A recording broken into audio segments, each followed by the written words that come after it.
उनकी मांग है कर्म और भाग्य, प्रारब्ध और पुरुषार्थ क्या है। कर्म बड़ा है कि भाग्य बड़ा है, प्रारब्ध बड़ी है कि पुरुषार्थ बड़ा है।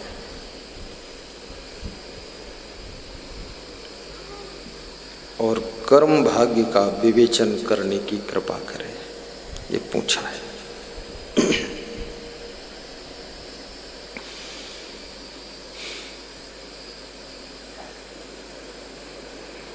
कर्म करने में मनुष्य स्वतंत्र है, लेकिन कर्म कर चुकने के बाद वही कर्म फिर भाग्य बन जाता है। जब कर्म भाग्य बन जाता है तो उसको तुम भोगते हो। ये जो भी भोग रहे हो ये आपका भाग्य है, और जो भी भाग्य से मिला है वो आपका पिछला कर्म है।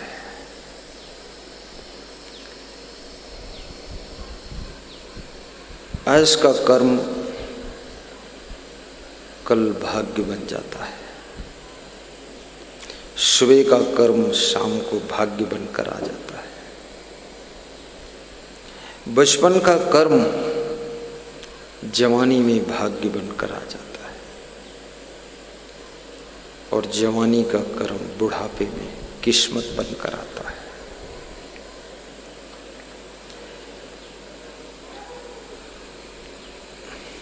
ध्रुव की माता का नाम सुनीति था, और ध्रुव के पिता का नाम राजा उत्तानपाद था। राजा उत्तानपाद के 2 रानियां थीं। बड़ी का नाम सुनीति था,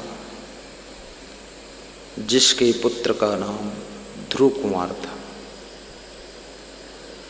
ध्रुव के नाम से ही ध्रुव तारा को जाना जाता है, और ध्रुव शब्द का अर्थ होता है अटल होना, अडिग होना, अचल रहना, डगमगाना नहीं है। ध्रुवेश अध्रुवेश इहिना प्रार्थयन्ते।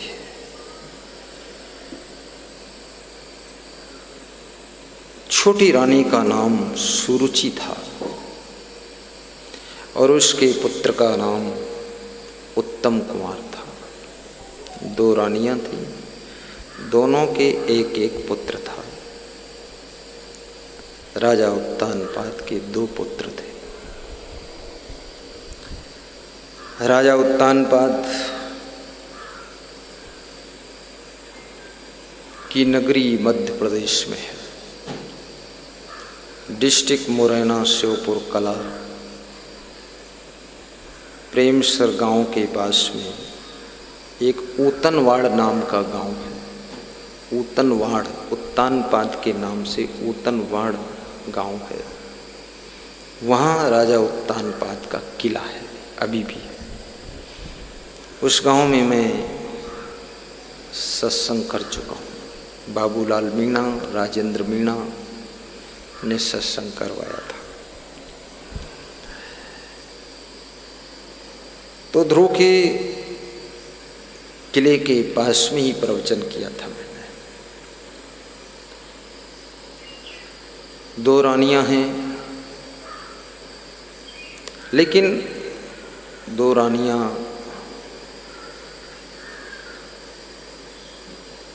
महाराजा दशरथ के 3 रानियां हैं।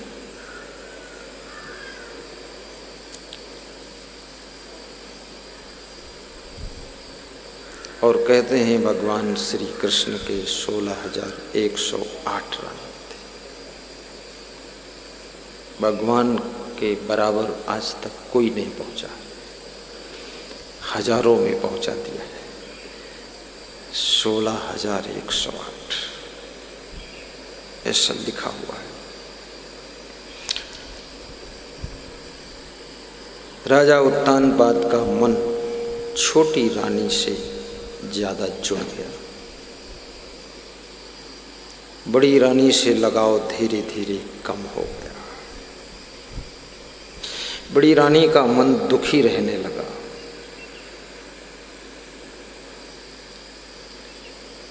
याद रखना, हर जीव प्रेम का प्यासा है, सब चाहते हैं। एक सासू,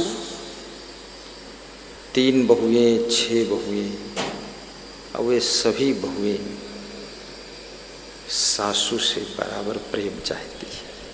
एक गुरु और 50 चेला,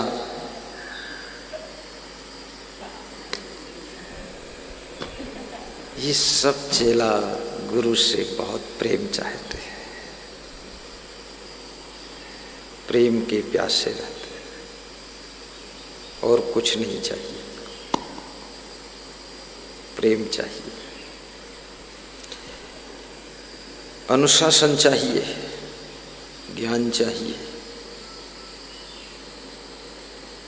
हमारे आश्रम के जो संचालक हैं बहुत बुजुर्ग हो गए, शरीर से तो बहुत बुजुर्ग नहीं हैं, उनसे ज़्यादा उम्र बड़े गुरु जी की है। वो 101 साल रनिंग कर रहे हैं। वो भी होंगे 94-95, छोटे हैं उनसे 6-7 साल, लेकिन वो ज़्यादा कमज़ोर हो गए। उनका महल खंडहर हो गया। तो उनके पास में जो कोई जाता है, सबसे पूछते हैं, भोजन कर चुके हो? भोजन जलपान हो गया? तो बोलता हाँ हो गया। बोले तो ठीक है। फिर 2 मिनट बाद पूछते हैं, भोजन कर चुके हो? उसी आदमी से पूछते, बार बार हमसे पूछते हैं कि तुम कब आए रहो।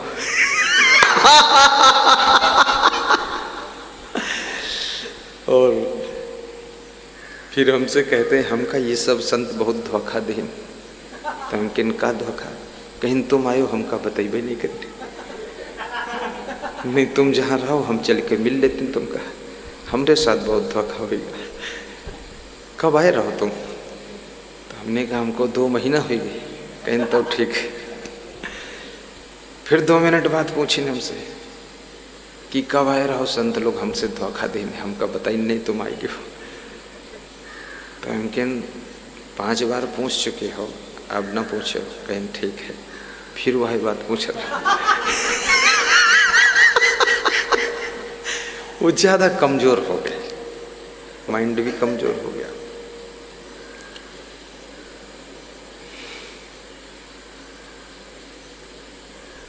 मनुष्य के जीवन में 2 प्रकार का लोड रहता है। एक तो शारीरिक लोड और दूसरा मानसिक लोड। पुत्र और बहू जब सुसंपन्न हो जाए,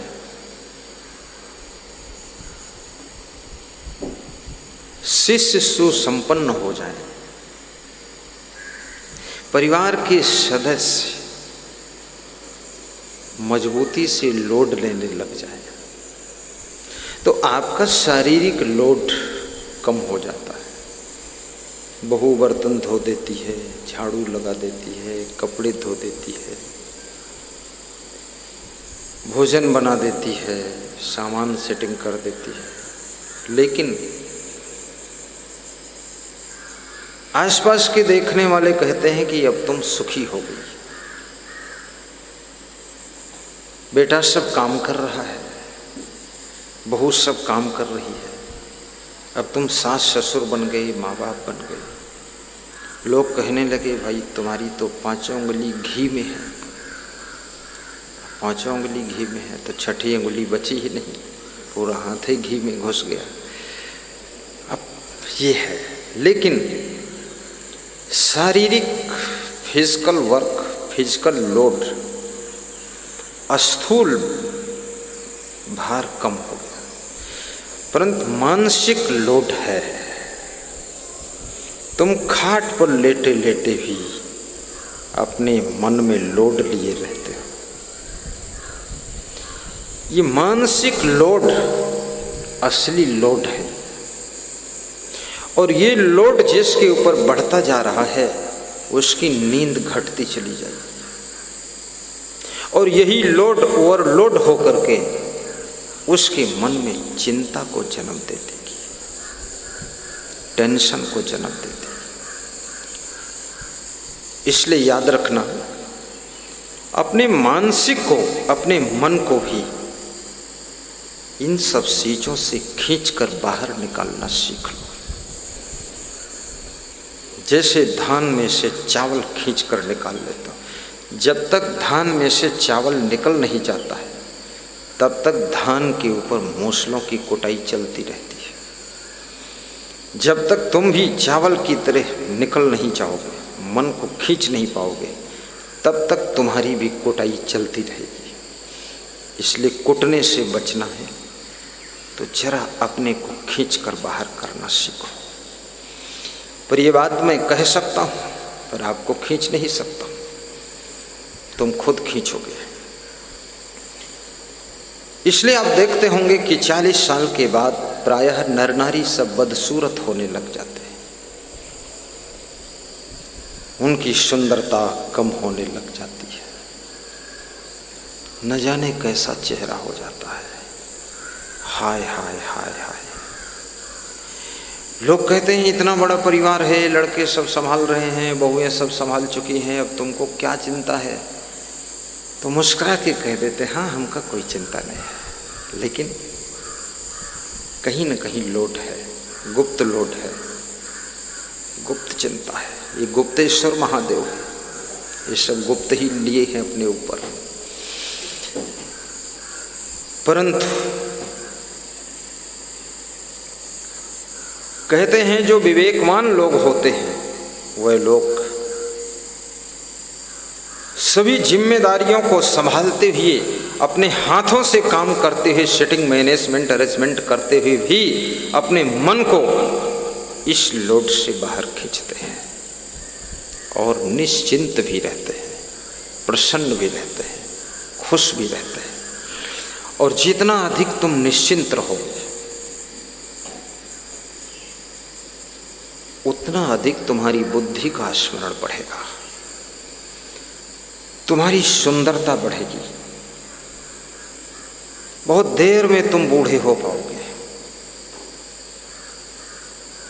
ये चिंता बहुत जल्दी तुमको बूढ़ा कर देती है। संतापाद भ्रश्यते रूपम, संताप करने से सुंदर रूप नष्ट हो जाता है। चिंता किसको होती है? जिनके कार्य अधूरे हैं, जिनकी व्यवस्थाएं अधूरी हैं, जिनका सिस्टम इनकम्प्लीट है और जिनका सब प्रोग्राम उलझ जुलझुल है, जिनका मन छितर बितर है, जिनके अंदर दुर्गुणों की मात्रा ज्यादा है, उनको चिंता बढ़ती चली जाती है। जिनकी इंद्रियां वश में नहीं है, जो लोग लापरवाह टाइप के हैं, जिम्मेदारी ठीक से लेते नहीं हैं, हो जाएगा, देख लेंगे, कर लेंगे, क्या फर्क पड़ता है, बहुत अभी टाइम है, ऐसा बोलने वाले लोग चिंता के शिकार हो जाते हैं। आहा,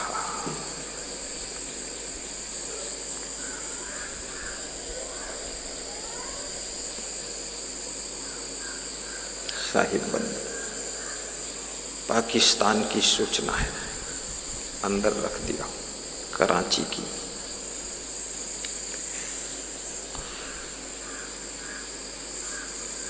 संतापाद व्याधि मिच्छति,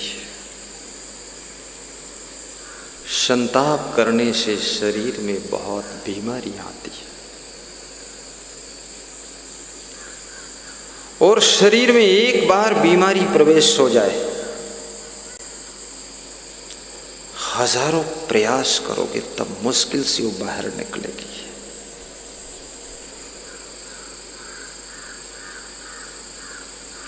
और चिंता बीमारियों को जन्म देती है, रोग को जन्म देने वाली जननी है ये चिंता। इसलिए समय के लिए जागो, समय का सदुपयोग करने के लिए जागो, समय खो ना जाए इसके लिए भी जागो, समय पर कार्य को पूर्ण करने के लिए भी जागो। हमेशा होश में रहो और अपने सिस्टम को थोड़ा एडवांस रखो। बिफोर सेटिंग रखो।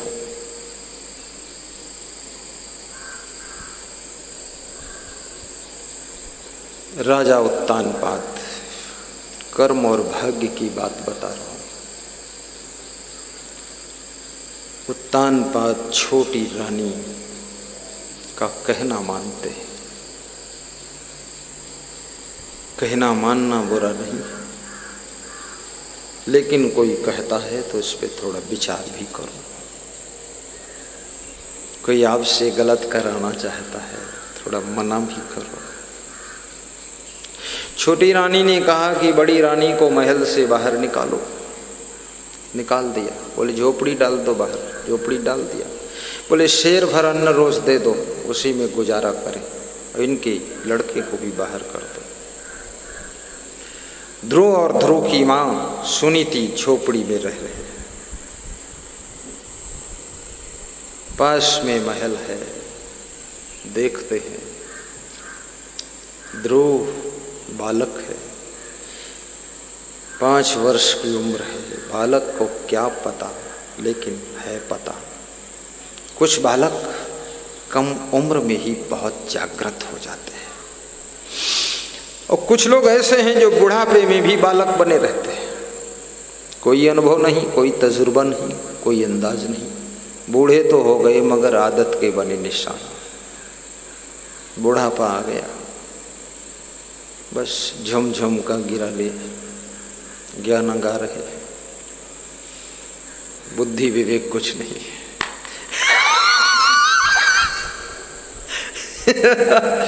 देवी प्रसाद गुप्ता हंस रहे हैं। ये झुमका गिरा तो कहाँ गिरा रे, ये तो बता दो रे। झुमझुमका गिरा रे आजमगढ़ की बाजार में, ताकि आजमगढ़ वाले उठा ले उसको। बहुत मुश्किल है।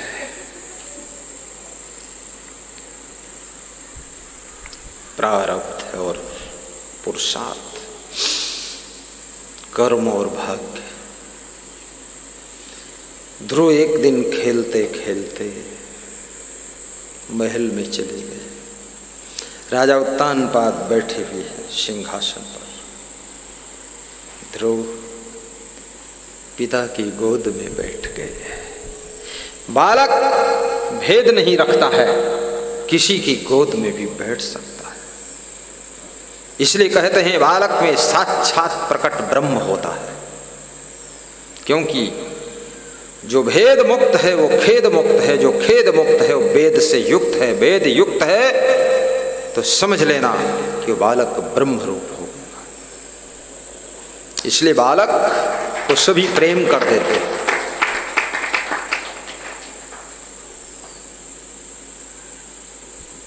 सनक सनंदन सनत कुमार, ये जो ऋषि थे, सप्त ऋषि, ये हमेशा बालक के रूप में रहते थे। बालक मतलब बालक जैसे रहते थे। इनके अंदर कोई जवानी का जोश नहीं, बुढ़ापे की कमजोरी नहीं, अभिमान भी नहीं। लोग बूढ़े हो जाते हैं लेकिन उनका अभिमान बूढ़ा नहीं होता है। बहुत से बूढ़े लोगों को मैंने कहते सुना है कि चुप रहो, हमें सब मालूम है, ये बाल धूप में सफ़ेद नहीं हुए, बहुत दुनिया देख ली मैंने, तुम कल के छोकरे हो, कल के छोकरे बकरे की तरह बक बक बक बक कर रहे हैं, चुप रहो, बोलना मत।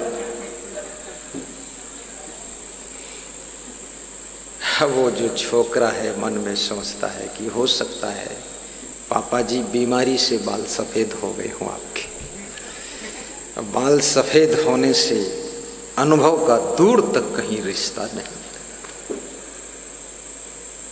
रिश्ते में बड़ा होने से भी बुद्धिमानी का कोई कनेक्शन नहीं होता है। समझदार वह है जो उम्र का महत्व नहीं बल्कि बुद्धि और विवेक का महत्व समझता है।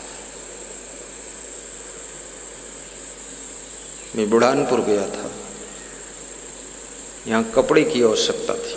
मध्य प्रदेश में खंडवा जिला है, वहाँ कपड़े की फैक्ट्रियाँ।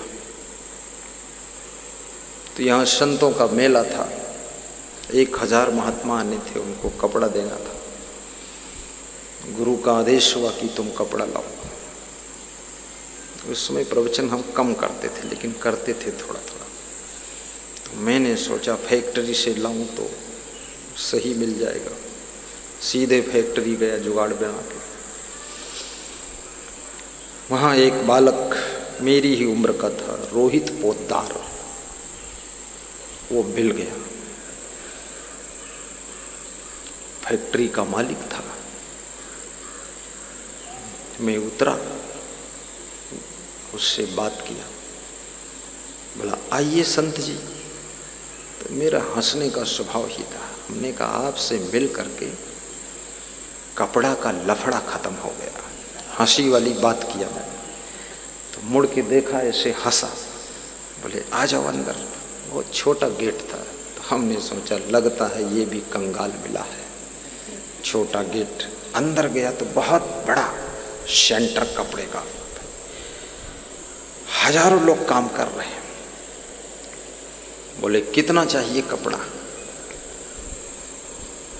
तो हमने कहा रेट बताइए, फिर पैसों के हिसाब से आपको बताएंगे हम। बोले पैसा देखना ही नहीं है और रेट पूछना ही नहीं, आपको चाहिए कितना? तो हमने कहा बस यही चाहिए हमको, पैसा लो ही मत आप।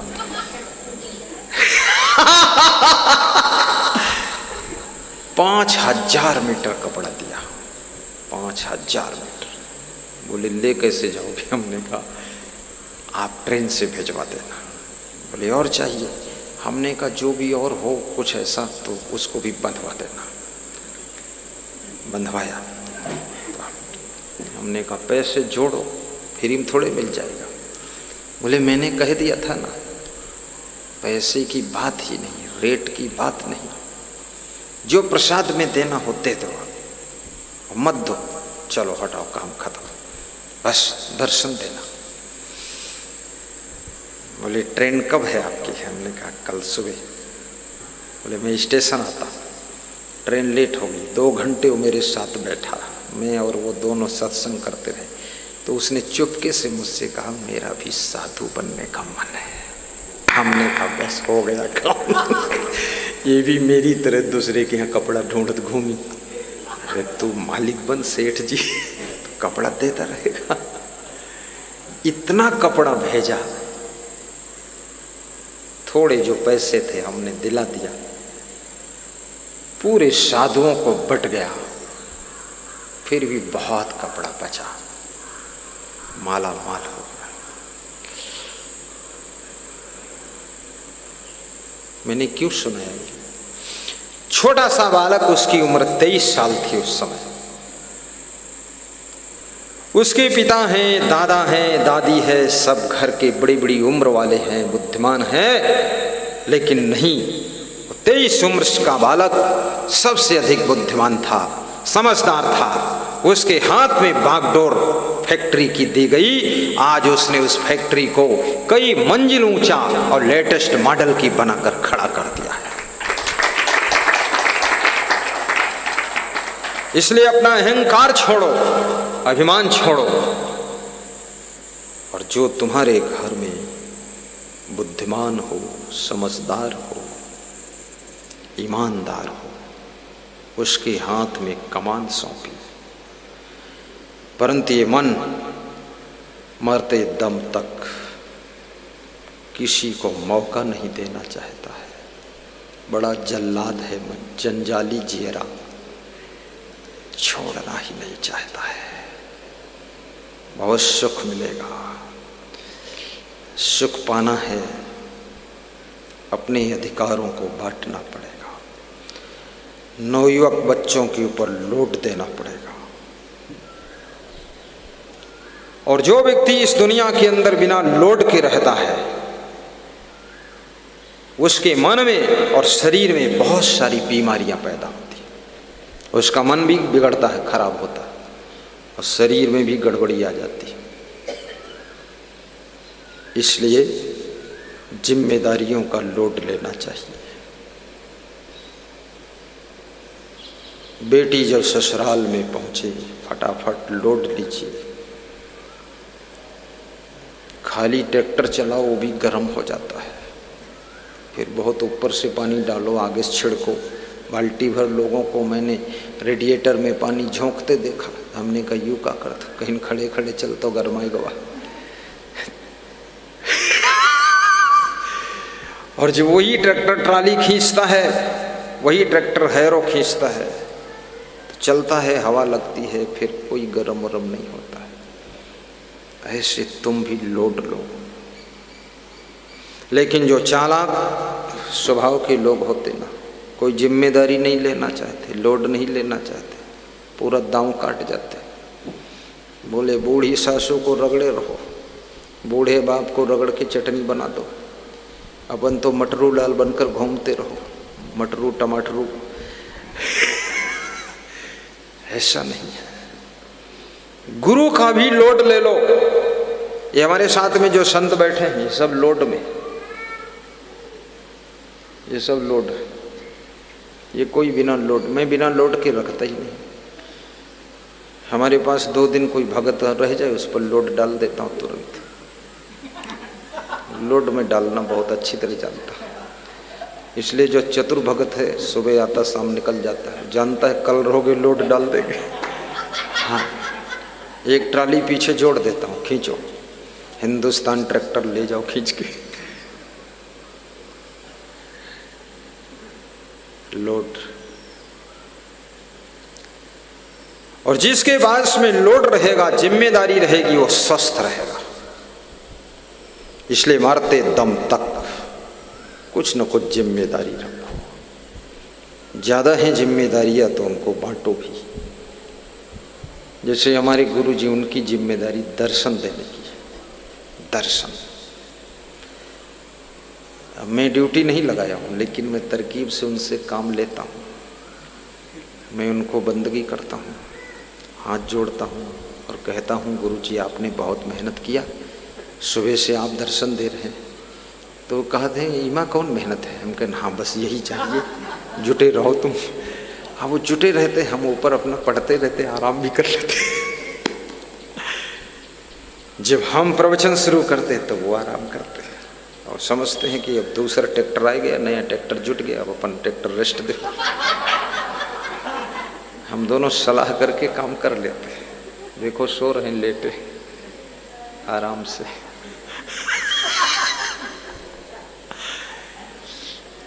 वृद्धावस्था में भी जिम्मेदारी होना चाहिए। शरीर भले आपका बूढ़ा होने लग जाएगा, लेकिन यदि आपके पास में जिम्मेदारियां होंगी तो आपका मन बुद्धि सब स्ट्रांग बना रहेगा और आपको एहसास नहीं होगा कि हम बूढ़े हैं। आपको लगेगा अभी हमारे शरीर में दमखम है, मैं बहुत कुछ कर सकता हूं।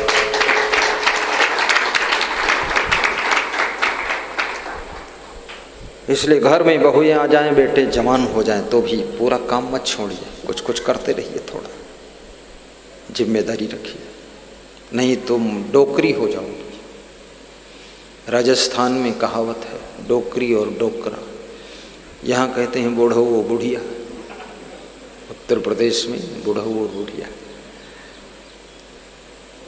नहीं नहीं, न बूढ़ो बनना है न बुढ़िया बनना है, सबसे बढ़िया बनना है, टाप के रहना है। खाट पर लेटे लेटे भी आपका डायरेक्शन चलना चाहिए। और मन से हमेशा अपने मन को निश्चिंत भी रखने की कला सीखो, निश्चिंत रहना सीखो। बिस्तर पर जाओ तो गुरु के ज्ञान को याद करो। आज मेरे पास में नालंदा से एक फोन आया था, तो बता रहे थे कि बहुत चिंता में रहा करते थे, प्रवचन सुनने से चिंता कम हुई। कानपुर के जायसवाल साहब का फोन आया, कह रहे थे कुछ परिवार में उलझन ज्यादा थी, लड़के और बहू से। तो 10-5 दिनों से ज्यादा चिंता थी गुरुदेव, दुखी थे, पति पत्नी दोनों दुखी थे। बोले YouTube में आपका एक प्रवचन देखा तो मैंने सोचा इसको टच करूं। टच किया तो उसमें चिंता वाली ही बात बताया था, तो कल से अब हंस रहा हूं, कल से हंसी आ गई। सब मेरे को समाधान मिल गया कि किसी की उलझन में पड़ करके अपनी जिंदगी को टेंशन में डालना, ये बुद्धूपने का लक्षण है। एक सज्जन कह रहे थे कि मेरा बेटा अपनी पत्नी को मिलने हॉस्पिटल गया तो उसका साला भी ठीक से बोला नहीं, पत्नी भी ठीक से बोली नहीं, ससुर भी ठीक से बोला नहीं, घर में आकर जहर खाकर मर गया। हमने कहा बहुत मेहरकुल्ला था, बहुत नालायक बेवकूफ आदमी था। ठीक से नहीं बोले तो क्या फर्क पड़ता है? बोलने के लिए लोग तो इतने तैयार बैठे, तुम सुन नहीं पाओगे, किसी दूसरे से बोलवा लो। हर आदमी ज्ञान से भरा हुआ है, ऊपर तक भरा है, घड़ा छलक रहा ज्ञान से। किसी से तुम चर्चा कर लो, थोड़ा सा पूछ लो, देख लो, प्रवचन चालू हो जाएगा। नहीं तुम्हारी वाइफ बोली, क्या फर्क पड़ता है? आशीर्वाद दे दो, जल्दी आ जाओ देवी जी ठीक होकर। वो उसी टेंशन में मर गए जहर खाकर। उम्र थी 27 साल। राम राम सत्य है, 27 साल। मूर्ख है मूर्ख, क्यों मर रहे हो? अकेले जन्म हुआ, अकेले बचपन बीता, मां ने जन्म दिया, पालन पोषण किया। ये पत्नी तो बीच में मिली है, ये सास ससुर साला साली सब बीच में मिले हैं, तो इनके लिए क्या जान दे दोगे तुम? कुछ नहीं, तुम कुछ जान ही नहीं पाए इसलिए जान दे रहे हो। न दुनिया को जाना, न खुद को जाना, इसलिए जान देने के लिए ठाना है। जान नहीं देना है, सबको जान लो, समझ लो, पहचान लो, और हंसते ही हॉस्पिटल से वापस आइए। झेलने दो उसके माँ बाप को, साला को। हाँ, खूब टेबलेट खिलाता रहे अपनी बहन को, क्या फर्क पड़ता है? तुम आओ, टांग में टांग धर के डबल चाय पीकर मुस्कुराओ कि जय हो, साला हो तो ऐसा हो दिल वाला। हाँ, जब बीमार हो पत्नी तो ले जाए, इलाज करा के, गाड़ी कंप्लीट करके, सर्विसिंग करके फिर दे जाए, चालू करो, हैं झंझट खत्म। हाँ, उसमें क्या टेंशन करनी है, मरने क्या जरूरत? मैं बिहार में था, मेरे पास फोन आया, ऐसी ऐसी घटना हुई, तो मैं पूरा समझा दिया। हमने कहा वो तो मूर्ख था, लेकिन उसकी नानी ने फोन किया। हमने कहा तुम मूर्ख मत बनो, रोना धोना मत, ना समझ है, अज्ञानी है।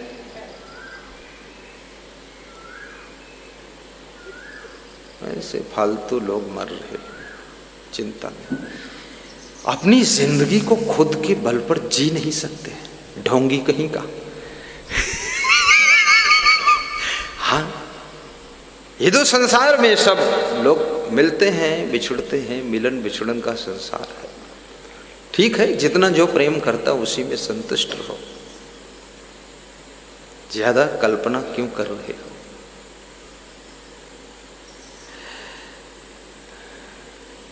एक पिता कह रहा था, हमको इस बात का दुख है, हमारा बेटा जब बाहर से आता है तो अपने कमरे में घुस जाता है और अपनी पत्नी से मिलता है, हमको मिलता ही नहीं पहले। हम बुलाएं तो भी देर में आता है। तो हमने कहा माँ से मिलता है। बोले माँ से भी नहीं मिलता है। तो हमने कहा फिर? बोले माँ उसी के दरवाजे गेट पर रहती है, खड़ी रहती है, वो पहले से होशियार है कि जब भैंस निकली तो बोलवाई करी। तो अपनी माँ से कहा था हटो उधर निकले दो, और कुछ नहीं बोलते और चला जाता है। जब बेटे को परवाह नहीं है, माँ बाप से बोलना नहीं चाहता है, तो आपने बेटे को जन्म दिया है कि आपको बेटे ने जन्म दिया है? क्यों उसकी टेंशन लेते? नहीं बोलता है मत बोले। और जो बेटा माँ बाप से बोलता नहीं है, समझ लो पाप बढ़ा रहा है। तो माँ बाप को दे क्या सकते हो? क्या दे सकते हो? उन्होंने तुम्हारा ये शरीर भी तो उन्हीं का दिया हुआ है, और कमजोर बाल अवस्था में तुमको कैसे कैसे पाल पोस कर बड़ा किया है। अब तुम आंखें गुर्राते हो उनकी तरफ। ये पाप मत कमाओ, प्रेम से बोल दिया करो, नाराज मत हुआ करो। तुम्हारे मन के अनुसार इस सृष्टि में कोई नहीं चल सकता है। किसी को अगर तुम चाहो मेरे अनुकूल पूरा पूरा चल पाए, और नहीं चल पाएगा, क्योंकि वो अपनी बुद्धि से चल रहा, अपने संस्कारों से चल रहा, अपने अनुसार काम कर रहा। तुम्हारे अनुसार कैसे हो पाएगा? उसी में संतोष करो, एडजस्ट करो। साहिब बंदगी बोलो। संतापाद भ्रष्यते रूपम। संताप करने से शरीर की सुंदरता खत्म हो जाती है। फिर ये क्रीम और पाउडर और लिपस्टिक और ये जो जो कॉस्मेटिक, क्या बोले, कॉस्मेटिक सामान आते हैं, इनको लीपने पोतने से कुछ भी नहीं होगा।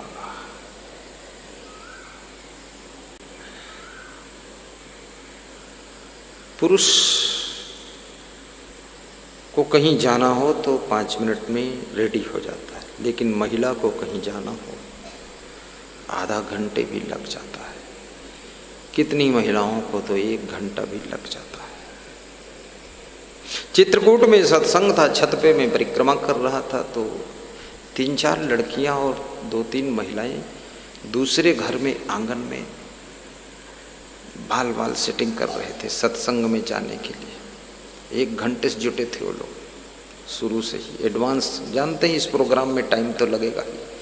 गुरुदेव प्रोग्राम तो 2 घंटे होगा, पर ये भी प्रोग्राम 2.5 घंटे से कम में तैयार नहीं होगा। तो जुटे हुई थी। मेरी नज़र पड़ गई तो एक लेडीज बोली गुरुजी ऊपर से देखत है। तो हमने कहा कोई बात नहीं, आप सजो धजो, क्योंकि जो जितने बदसूरत होता उतने ज़्यादा सजता धसता है। जो पहले से खूबसूरत है उसका सजे की जरूरत नहीं। सजे रहो खूब, जितना सजोगे उतने ज़्यादा सजा मिली तुम्हें खूब। सज लो, सजा तैयार हो रही है। सज धज के सत्संग में पहुंच गए। चित्रकूट के घाट पर भई महिलन की भीड़।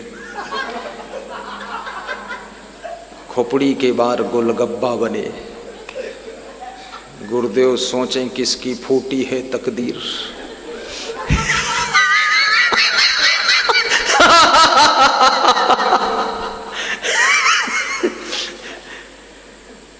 अरे मनुष्य ऐसे भी बहुत सुंदर है, हर चीज सृष्टि में सुंदर है। देखिए ना पेड़ पौधे कितने, आपकी देखने की दृष्टि ठीक होनी चाहिए, सब सुंदर ही दिख रहा है।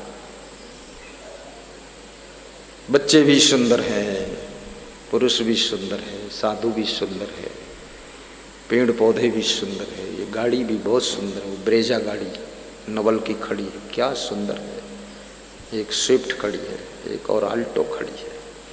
तीनों गाड़ी कह रही मुझको देखो मैं कितना सुंदर लग रही हूँ। ना लाली लगाया ना लिपस्टिक लगाया, बस आओ बैठो चले जाओ, सुंदर है। जहां जहां तुम्हारा प्रेम हो जाता है वहां वहां सब सुंदर दिखने लग जाता है।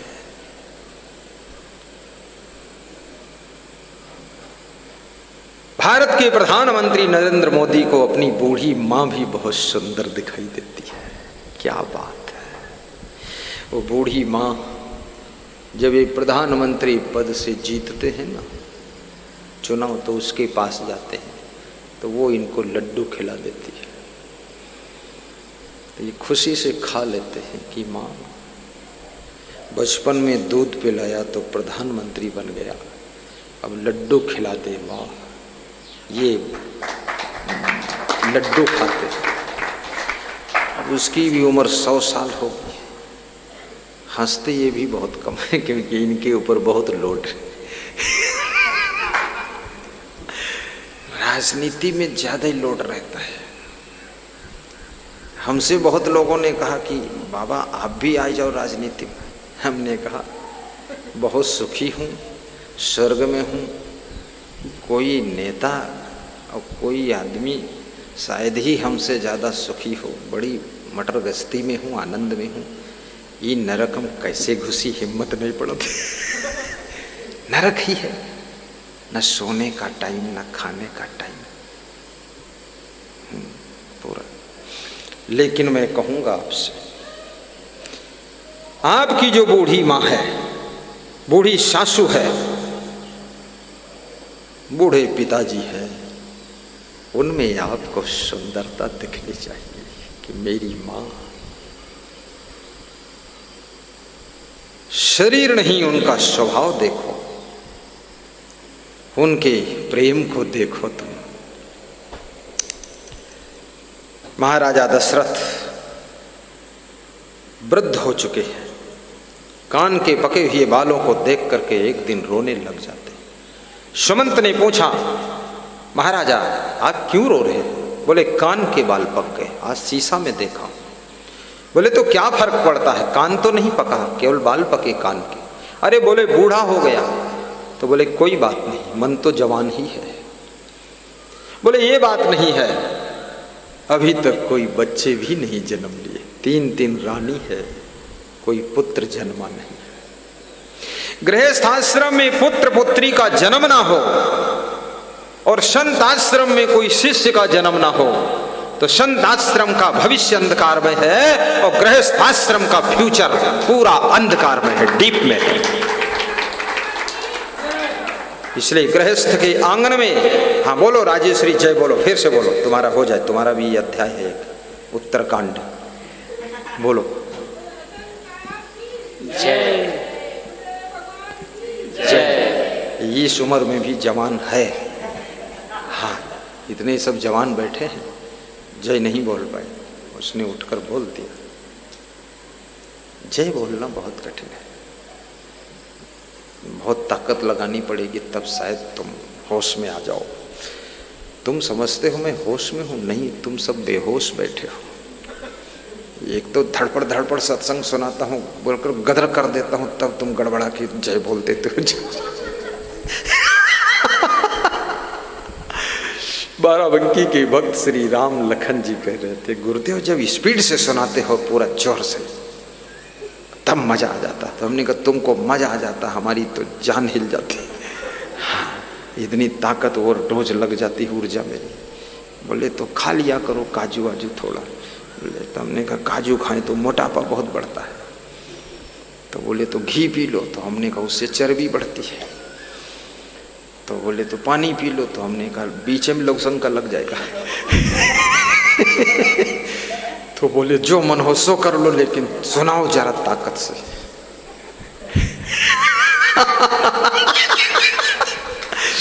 बहुत प्रेमी लोग हैं। ये व्यास गादी पर बहुत संभल के बैठना पड़ता है।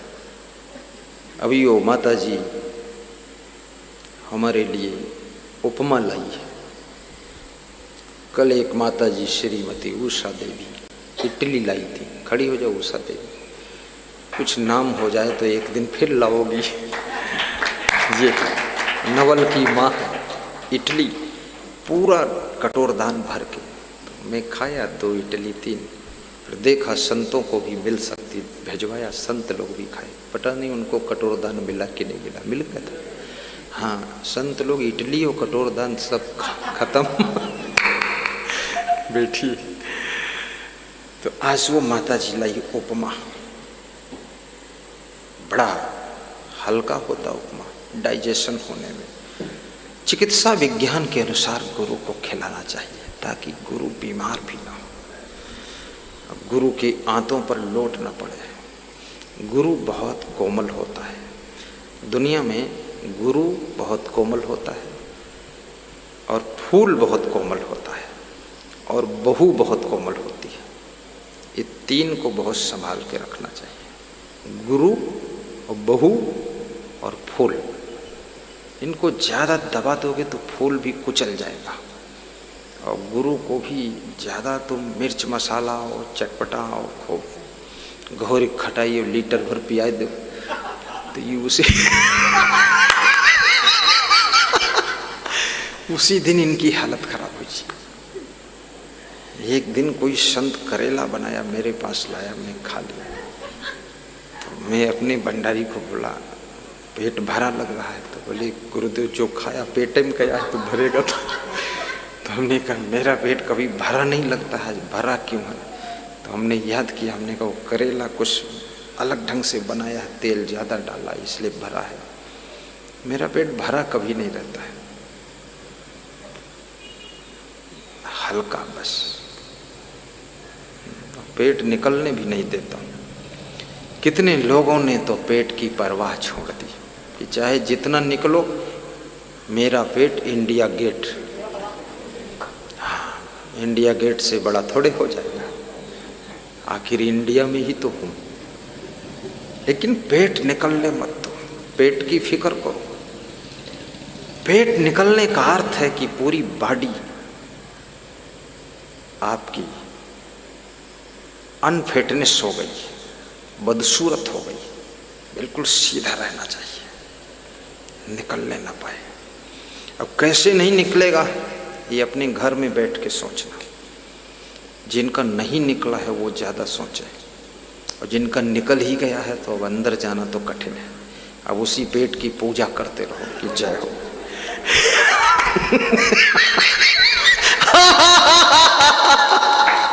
हाँ, निकल गया तो क्या करोगे? क्योंकि हाथी के निकले दांत फिर बाहर अंदर नहीं होते। एक बार ये पेट निकल गया फिर बहुत मुश्किल है इसको अंदर करना, क्योंकि इसने फिर जगह बना ली अपनी। कोशिश करो फिर से अंदर हो जाए। थोड़ा सा फार्मूला बता देता हूँ। जिनका पेट बड़ा हो रहा है या हो चुका या होने वाला है, या जो चाहते हमारा पेट बड़ा ना हो, आगे ना निकले, बस एक काम करना, 4-5 बार खाना। खाना यानी 4-5 बार खाना नहीं खाना है, 4-5 बार खाना है, लेकिन खाना नहीं खाना है 4-5 बार। खाना तो 2 ही बार खाना है। थोड़ा थोड़ा सुबह फ्रेश होकर के, थोड़ा योगा व्यायाम करके, थोड़ा नाश्ता ले लो। 2 छुहारा है, 2-4 दाल मखाना है, 2-4 किशमिश है, थोड़ा चना है, ले लिया। फिर 10-11 बजे थोड़ा कुछ ले लो, 12-1 बजे भोजन ले लो। भोजन में भी कम से कम लो।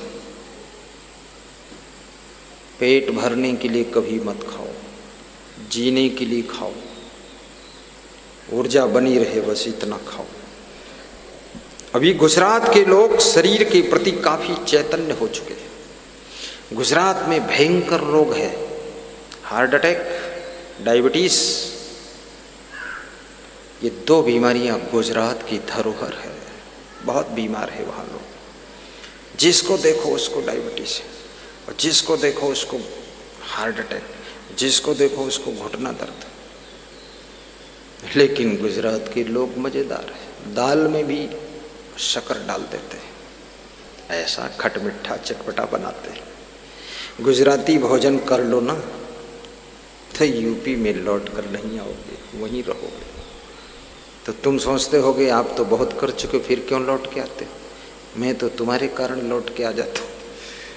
मैं गुजराती भी किया हूँ, बिहारी किया हूँ, झारखंडी और आसाम का और दक्षिण भारत का और महाराष्ट्रियन, और राजस्थानी, मारवाड़, मेवाड़, हमारा तो सब खिचड़ी होगा नाश्ता पानी, सब प्रदेशन के यार गबड़ गबड़ाए को पता ही नहीं चलता कहाँ कौन रहा है, तो सब मिक्स हो गया। लेकिन खाइए, टेस्टफुल खाइए, स्वादिष्ट खाइए, अलवा जलवा मत खाइए, उलुल जुलुल मत खाइए, पर थोड़ा बस ये सावधानी, थोड़ा सा खाना चाहिए। ये सब शाकाहारी चीजें खाइए, आलू बंडा भी लीजिए, थोड़ी खीर लीजिए।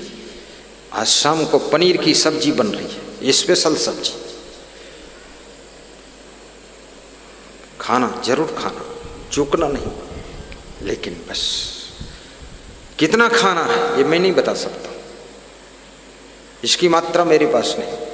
तुम्हारी जितनी भूख है उससे थोड़ा कम। सबकी अलग अलग भूख है, कितने लोगों को भूख ही नहीं लगती, बिना भूख खाते। जितनी भूख है उससे थोड़ा कम बस। कितने लोग भूख से भी ज्यादा खाते हैं। भूख 2 रोटी की है।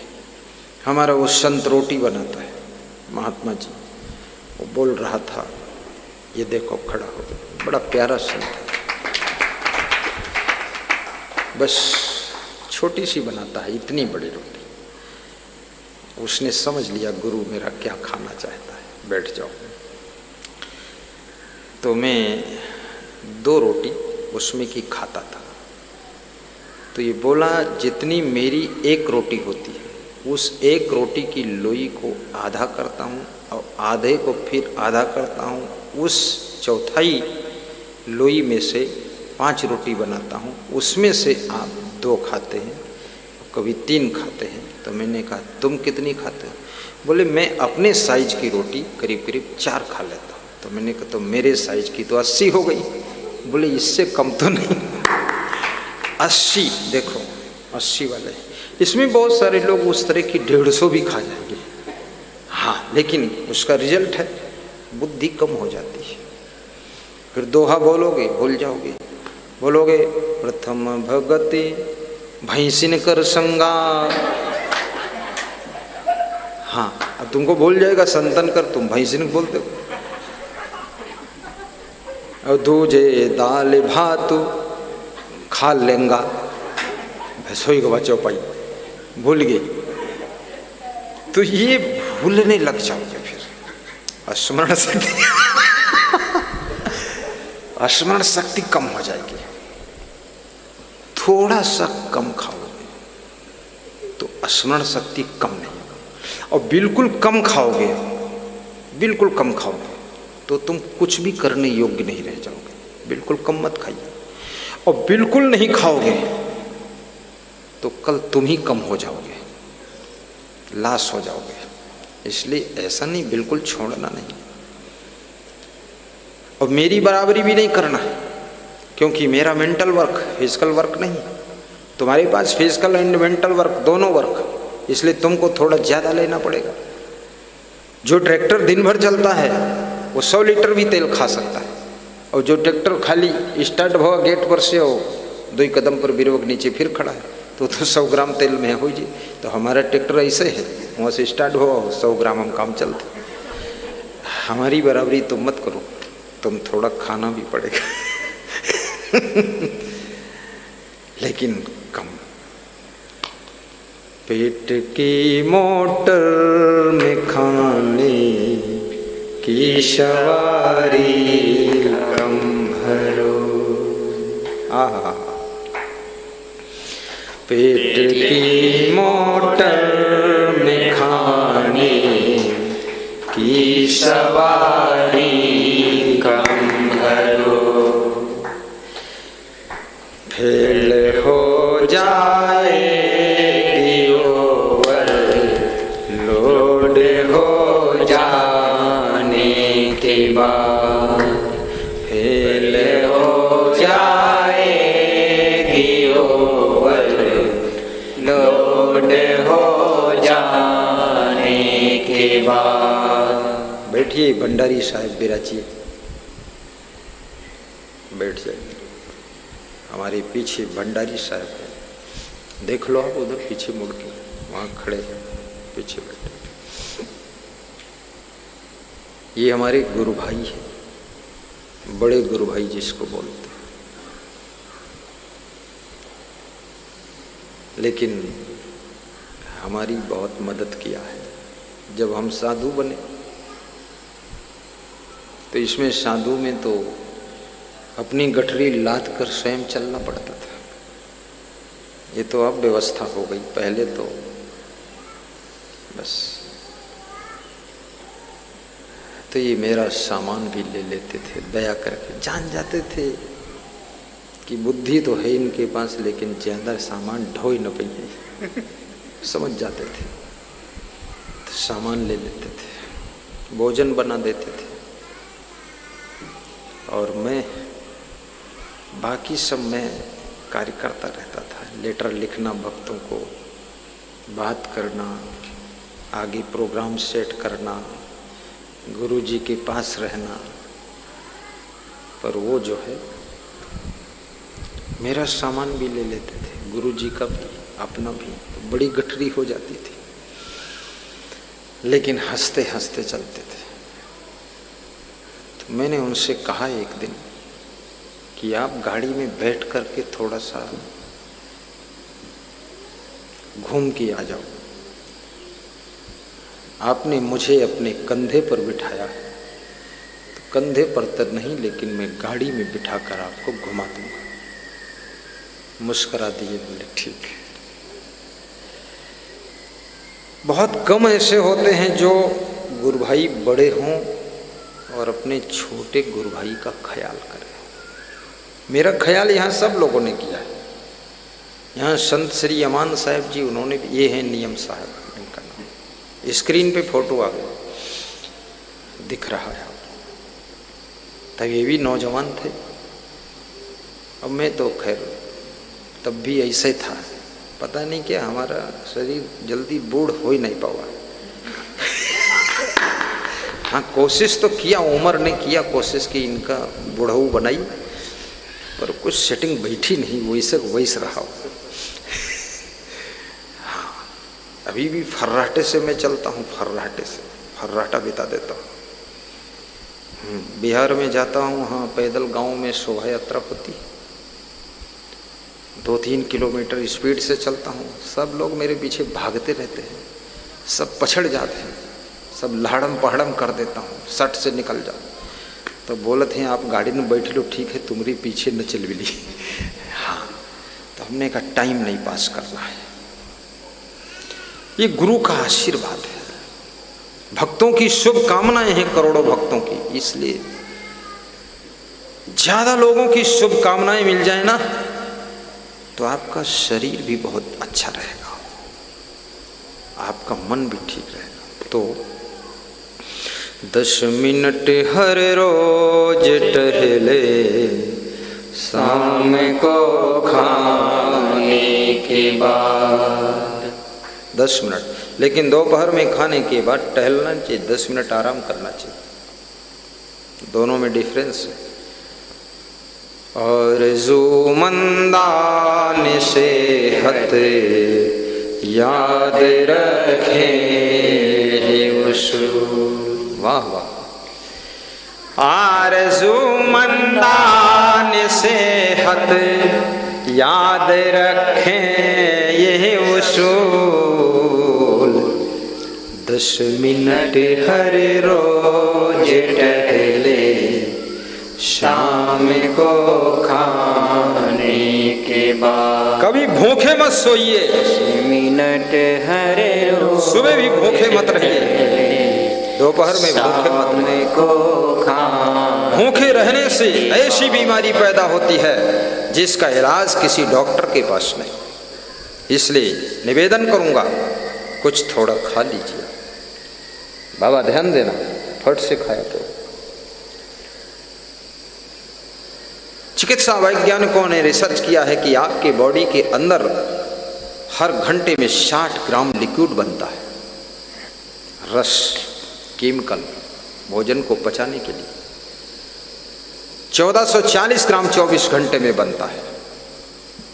जब कुछ खाद्य पदार्थ अंदर पहुंचता है तो वो उसको पचाता है, कुछ नहीं पहुंचता है तो जो केमिकल है वो रस है एसिड में बदलता है, फिर एसिडिटी की बीमारी बनती है, फिर गैस बनेगी पेट के अंदर। इसलिए पेट को खाली मत। कितने लोग कहते हैं हम आतंक रेस्ट दे रहे हैं। रेस्ट का कोई बैल भैंसा है जो आज जोते नहीं लेंगे तो रेस्ट पाइजे है। ये तो ऐसी वर्जिनल मशीन है, उसी दिन ये जिस दिन मृत्यु होती उसी दिन इनका बंद होता काम है। बाकी ये चलता रहता है सिस्टम ऑटोमेटिक, ये बंद होने वाला इंजन नहीं। बराबर थोड़ा सा खा लीजिए, पेट भरा है तो मत खाइए, फिर व्रत रह लीजिए थोड़ा सा। पेट की मोटर में खाने की सवारी कम भरो, फेल हो जाएगी ओवर लोड हो जाने के बाद, फेल हो जाएगी ओवर लोड हो जाने के बाद, 10 मिनट हर रोज टहले शाम को खाने के बाद। सोना गलत है आपका सूरज निकल आने के बाद, सोना गलत है आपका सूरज निकल आने के बाद। तंदुरुस्ती और सेहत चाहने वालों सुनो, सुना गलत है आपका, ओहो सुना गलत है आपका सूरज निकल आने के बाद, 10 मिनट हर रोज टहले शाम को खाने के बाद, 10 मिनट हर रोज टहले शाम को खाने के बाद। आइए, जो कथा थी कर्म और भाग्य समय पूरा हो गया, क्या करें, यही तो दुर्भाग्य, तो कल सुनाएंगे उसको। भूमिका आज बन गई। ध्रुव खेलते हुए महल में जाते हैं, राजा उत्तानपाद उनको अपनी गोद में ले लेते हैं। याद रखना, बेटा बाप से कितनी दूर रहता हो, लेकिन बाप के हृदय में ममता भरपूर रहती है। बेटा कितना बड़ा हो गया हो, धनवान हो, बड़े पद पर हो, लेकिन अपने माँ बाप के लिए वो बेटा ही है। बेटी भले ही सासू बन गई हो, दादी बन गई हो, लेकिन अपनी माँ के लिए तो वो बेटी ही है। वो यही पुकारती है, अरे गुड़िया इधर आ। अब गुड़िया हो गई बुढ़िया,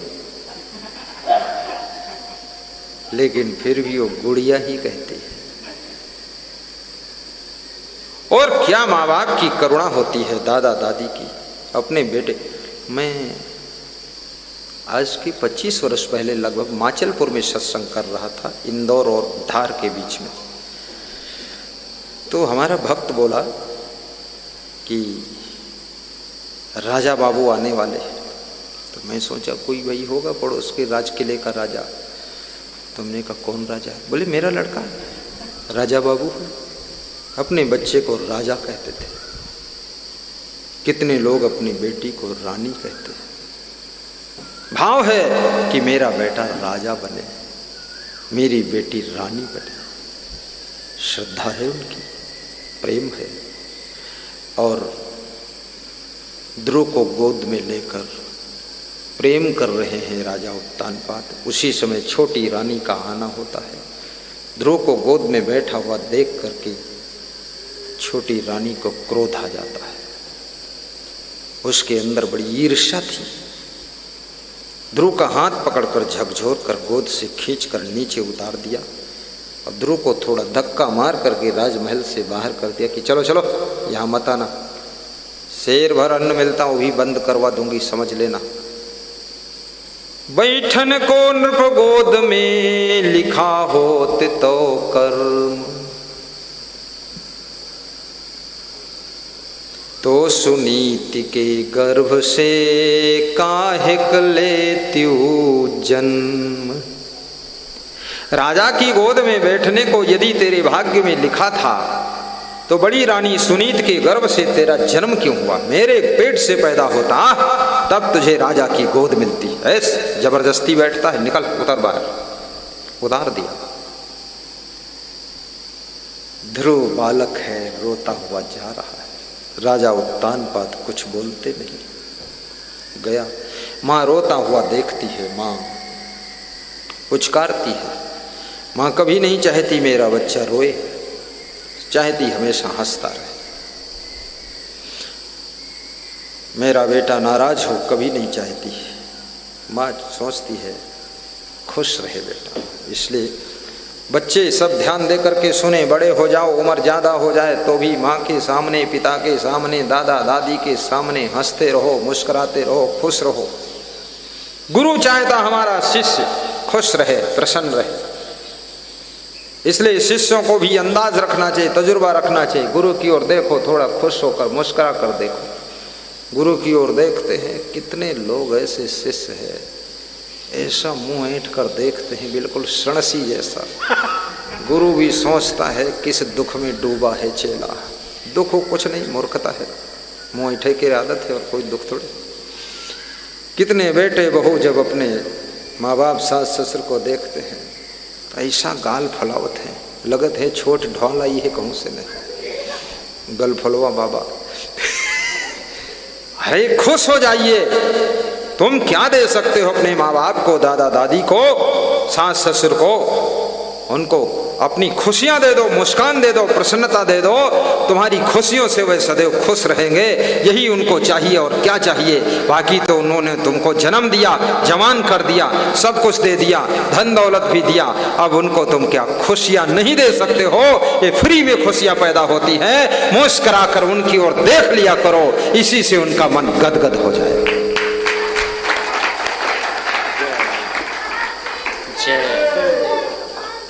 जय। आज ये प्रवचन हो रहा है, कल राम कथा थी, कल रामायण से ही चल रहा था। आज मैंने प्रवचन लिया है। प्रवचन में मैं स्वतंत्र रहता हूँ, कोई भी कथा में फिर बंध जाता है। फिर वो जो कथा कहे वही हमको कहना पड़ता है। हाँ, इसमें हम आज़ाद हैं पूरा। चाहे लखीमपुर तरफ जाएं, चाहे शाहजहानपुर तरफ जाएं, चाहे जिस शास्त्र से बोलें, चाहे अपना अनुभव बोलें, हाँ आज़ादी रहती है। प्रवचन ऐसे है जैसे नदी सरिता, कथा ऐसे है जैसे नहर कैनाल। नहर तो भाई जिधर ले जाओ उधर, वो तो बंधा रास्ता उसका, लेकिन सरिता स्वतंत्र रास्ता निकालती है। आइए सीधे बैठ जाइए। दूर रोते रोते अपनी माँ से पूछते, माँ तुम कत दुखी और सुखी कत रानी, सो समुझाई कहो कहानी। हे माँ, तुम दुखी क्यों और रानी सुखी क्यों? छोटी माँ, ओ महल में क्यों, तुम झोपड़ी में क्यों? शेर भर अन्न क्यों? उसके लिए पूरा खजाना खुला है, क्या बात है? ध्रुव की माँ ने कहा, बेटा गलती इस जन्म की नहीं, पूर्व जन्म की गलती है। हे पुत्र मेरे, सपने हूँ दान दीन कछु नाही, तेही कर फल यही जन्म में पाही। स्वप्न में दान नहीं दिया मैंने उस जन्म में, उसका फल इस जन्म में मिला। दुख उठा रही। दान किए धन ना घटे, जो सहाय रघुवीर, कही गए संत कबीर। तुलसी पंछिन के पिए, घटे न सरिता नीर, दान किए धन ना घटे, कही गए संत कबीर। दान किए धन ना घटे, कही गए संत कबीर। मर जाऊं मांगू नहीं अपने तन के काज, मर जाऊं मांगू नहीं अपने तन के काज, परमार्थ के कारणे मोहि न आवे लाज, परमार्थ के कारणे मोहि न आवे लाज। उपकारिणी में उपकार गुरु, दानिनी में गुरुदान, रक्षक में रक्षक गुरु, गुरु सम अन्य नान, रक्षक में रक्षक गुरु, गुरु सम अन्य नान, रक्षक में रक्षक गुरु, गुरु सम अन्य नान, गुरु सम अन्य नान। बंधु बैर पर नारी संग न्याय में कीजे देर, भोजन दान सुकर्म में नाहि लगाई देर, भोजन दान सुकर्म में नाहि लगाई देर। भोजन खाने में, भोजन खिलाने में, दान देने में, दान लेने में, सत्कर्म करने में, शुभ कर्म करने में, शुभ कर्म करवाने में देर नहीं लगाना चाहिए। फट से शुभ कर्म का मुहूर्त शुभ कर्म ही है, उसका और कोई मुहूर्त नहीं होता है, और अशुभ कर्म का शुभ मुहूर्त भी अशुभ हो जाता है। इसलिए याद रखना, शुभ कर्म को बहुत जल्दी करना चाहिए, शुभ कार्य में ब्रेक मत लगाइए, फटाफट कर डालिए, ताकि भविष्य में कोई बाधा जब तक आए तब तक कार्य फाइनल हो। जय। भोजन दान सुकर्म में नाहि लगाई बेर। कल एक भक्त पूछ रहे थे कि हमें बेटे का विवाह करना है, बेटे का विवाह करना तो कब करें? हमने कहा जल्दी करो। बोले सितंबर में। हमने कहा कमाल कर दिया, इसी जून में कर दो। बोले अभी? हमने कहा तत्काल, तुरंत दान महाकल्याण चट्ट मंगनी पट्ट ब्याह। हाँ। बोले इतना जल्दी? हमने कहा फटाफट निपटाओ। कोरोना में जो विवाह कर ले बाद को कभी उसको रोना नहीं पड़ता है। कोरोना, फिर क्यों रोना? हाँ, भीड़ भड़क्का खत्म, धमाड़ खत्म, चुपचाप काम, गुप्त हो गया काम अपना। मध्य प्रदेश के भक्त श्री वीर सिंह यादव ने फोन किया कि आपकी आज्ञा के अनुसार प्रवचन सुना था कि राजा दशरथ ने अपने चारों पुत्रों का विवाह एक साथ कर दिया था। राजा जनक ने चारों पुत्रियों का, एक पुत्री कुशध्वज राजा की थी, राजा जनक के भाई की, चारों बेटियों का विवाह एक साथ। तो उन्होंने कहा मैंने भी अपने 2 बेटों का एक साथ कर दिया। तो हमने कहा तीसरा नहीं था, उसको भी निपटा देते। बोले 2 ही है। तो हमने कहा तो फाइनल हो गया, बस छुट्टी मिल गई, हो गया काम खत्म एक साथ। ये भी बुद्ध में समय भी डबल खर्च नहीं होगा, समय का बड़ा महत्व है। एक निशाने से, एक तीर से कई निशाने मार दो। सफलता, सत्कर्म करने में देर मत लगाओ, तुरंत कर डालो। बंधु बैर पर नारी संग न्याय में की जय देर, भोजन दान सुकर्म में नाहि लगायो बेर, सपने हूँ दान दीन कछु नाही, तही ते दुख हम जग में पाही।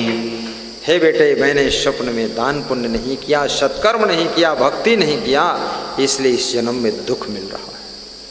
इसलिए सबको गुरु मंत्र लेना चाहिए, गुरु दीक्षा लेना चाहिए, गुरु बनाना चाहिए, गुरु भक्त बनना चाहिए, निगुरा बनकर नहीं रहना चाहिए। गुरु बिनु भवन तरई न कोई, जो विरंचि शंकर सम होई, राम कृष्ण से को बड़ा तो गुरु की, तीन लोक के वैधनी गुरु आगे आदि, तीन लोक के वैधनी गुरु आगे आदि।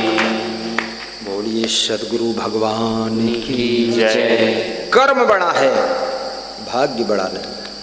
भाग्य कुछ भी नहीं है, कर्म की फोटो कॉपी ही भाग्य है। इसलिए याद रखना, कर्म की शकल को सुधारिए तो भाग्य की शकल सुधर जाएगी। और कर्म केवल ये मत सोचना हाथों से ही कर्म होता है, नहीं नहीं, आप जो सोचते हो सोचना भी एक कर्म है, आप देखते हो देखना भी कर्म है, कानों से सुनना भी कर्म है, मुख से बोलना भी कर्म है। सारी एक्टिविटी कर्म का रूप बनती है जाकर के। इसलिए संभल कर बोलिए, संभल करके बातों को सुनिए और संभल करके आप अपने कदम उठाइए, संभल कर हाथों से काम कीजिए। ये सब मिला करके कर्म बन जाता है और कर्म से भाग्य बन जाता है। जिसने कर्मों को बदल लिया उसका भाग्य अपने आप बदलना शुरू हो जाता है। कर्म प्रधान विश्व रचिया, जो जस करहि सो तस फल चाखा। जय हो। कर्म प्रधान विश्व रचिया, श्री राम का दर्शन, जो जस करहि सो